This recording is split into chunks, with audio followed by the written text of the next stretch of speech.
பீகார் சட்டசபையில் வெள்ளியன்று நம்பிக்கை ஓட்டெடுப்பு நடக்கவுள்ள நிலையில் எம்எல்ஏக்களை விலைக்கு வாங்குவதற்கான குதிரை பேரம் உச்சகட்டத்தை தொட்டுள்ளது. அதிரடி அரசியல் திருப்பங்கள் அரங்கேறி வருகின்றன.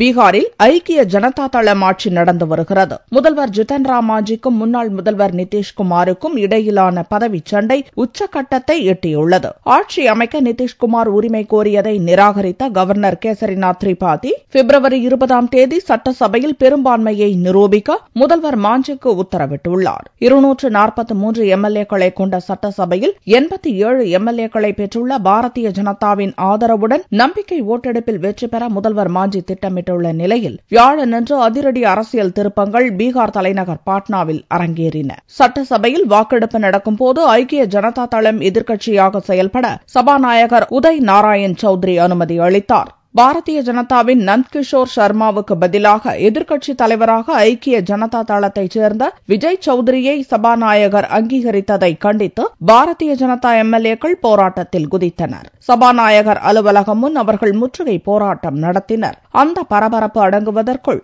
பீகார் மேல்சபை எதிர்க்கட்சித் தலைவர் பொறுப்பிலிருந்து பாரதிய ஜனதாவின் சுஷில்குமார் மோடி நீக்கப்பட்டு அவருக்கு பதிலாக ஐக்கிய ஜனதா தளத்தைச் சேர்ந்த முன்னாள் முதல்வர் நிதிஷ்குமாரை நியமிப்பதாக மேல்சபை தலைவர் அவதேஷ் நாராயண் சிங் அறிவிக்கை வெளியிட்டார். இதனிடையே மந்திரியாக விரும்புவோர் என்னிடம் வரலாம் என்று ஐக்கிய ஜனதா தளம் எம்எல்ஏக்களுக்கு முதல்வர் மாஞ்சி பகிரங்க அழைப்பு விடுத்துள்ளார். ஐக்கிய ஜனதா தளம் கட்சியில் மாஞ்சி கோஷ்டியும் நிதிஷ்குமார் கோஷ்டியும் எம்எல்ஏக்களை தங்கள் பக்கம் இழுப்பதில் தீவிரம் காட்டி வருகின்றனர். இதனால் குதிரை பேரம் உச்சகட்டத்தை எட்டியுள்ளது. இதனிடையே ஐக்கிய ஜனதா தளம் கட்சியிலிருந்து நீக்கப்பட்ட 4 எம்எல்ஏக்களை ஓட்டெடுப்பில் பங்கேற்க பாட்னா உயர்நீதிமன்றம் தடை விதித்துள்ளது. இது மாஞ்சிக்கு பெரும் பின்னடைவாக கருதப்படுகிறது.